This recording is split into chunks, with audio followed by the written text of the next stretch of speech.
Let's talk to the Foreign Secretary, Dominic Raab, who joins us now. Look, good to see you this morning. Is this a definite now? Do we need to have a yay or a nay by Sunday? I think we probably do. You never rule anything out in talks with the EU. The Prime Minister has shown he wants to leave no stone unturned in the search for a deal. That's why he was out in Brussels speaking to Ursula von der Leyen. He's also made clear, and I think both sides recognise there are still significant differences between them. We'll continue with the negotiations this week. I think they'll take a stock take and decide the future of the negotiations on Sunday. And the point from the UK side is, as I said, we'll leave no stone unturned. We would like a free trade deal with the EU, but we're not going to sacrifice the basic points of democratic principle on fisheries, on control over our laws as we leave the transition period. And I think it's important that that's recognised on the EU side. And if they do, I think the scope for a deal is still there to be done. Yet it's only last year that the Prime Minister said that it would be a failure of statecraft if we left with no deal when it comes to trade. I mean, why has it got this far, if that's his view? Well, we obviously have left with a deal in terms of the withdrawal agreement and the Northern Ireland Protocol, but in relation to the FDA, frankly, we just haven't seen enough pragmatism and flexibility on the EU side. And it's worth just reminding people at home what we're talking about here. We're talking about two key points. There's a range of issues, but two key points. The concept that the UK would leave the transition period as an independent coastal state, but without control of our fisheries. That's something that no country in the world has accepted, is in the position of. Why would the UK?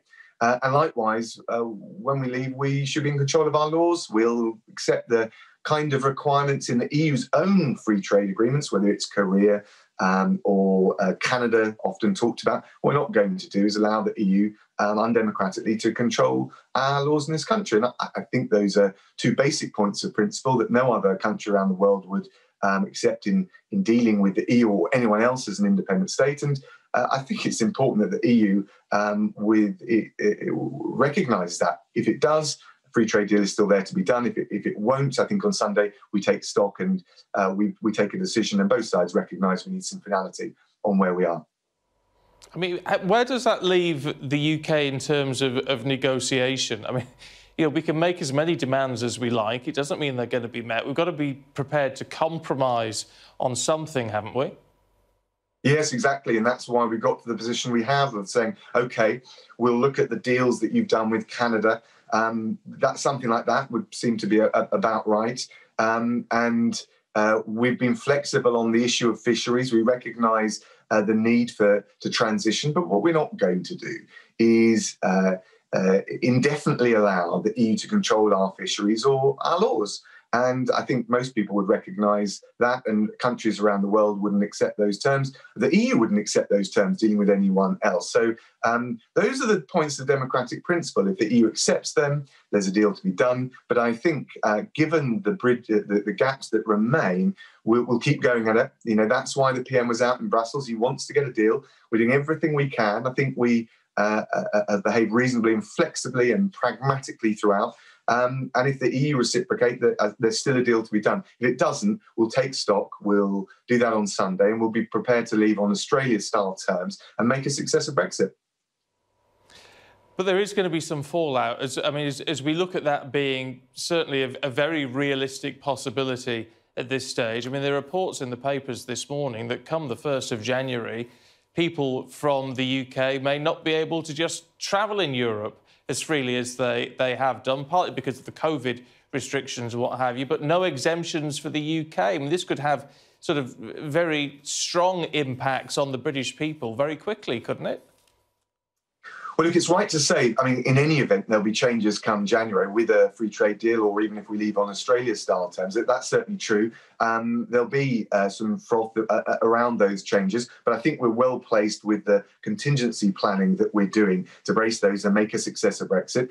You mentioned travelling the EU. Of course, the EU we've already agreed that in any case that there will be that UK travellers can go on visa waiver to the EU for, I believe it's 90 out of 100 days at a time. So in terms of the usual course of travel, There's already arrangements that will deal with that.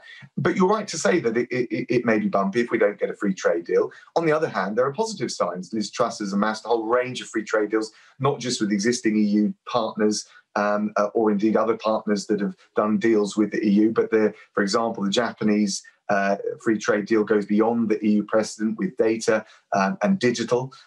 We know that from Merck, the pharmaceutical company, to Netflix, just recently, in the matter of last few weeks, that both of those have announced plans for new hubs in London because they see from pharma to creative industries, the UK is a world leader. So I do think there will be some changes. I do think it could be bumpy in certain areas, but there are also huge opportunities. And I don't think we should lose sight of that. We're going the extra mile. We're leaving no stone unturned to try and get an FTA with the EU, but they've got to be reasonable about those points of principle, as I said.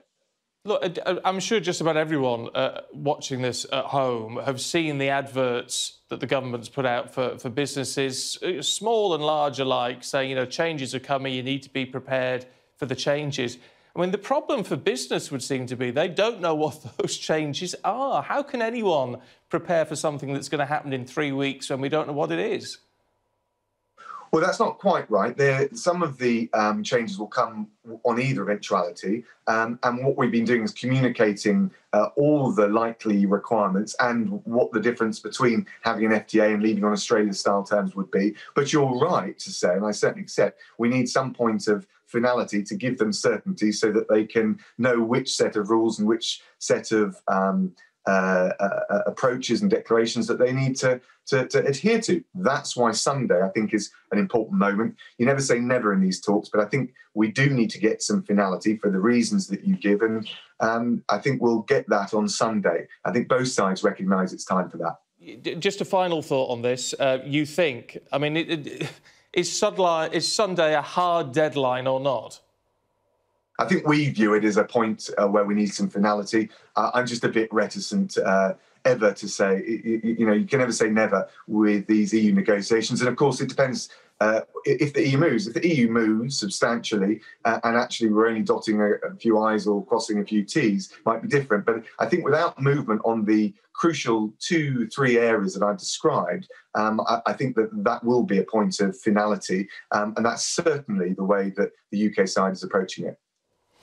Can we move on to the vaccine, Sure. if we can? Because, I mean, what a week it's been. I mean, absolutely momentous and very emotional for a lot of people, including the Health Secretary.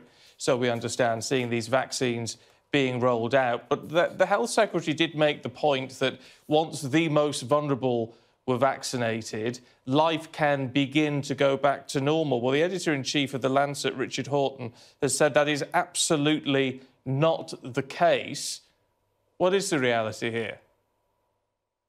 So the reality is it's great news that we've started rolling out and getting these vaccines in the arms of people.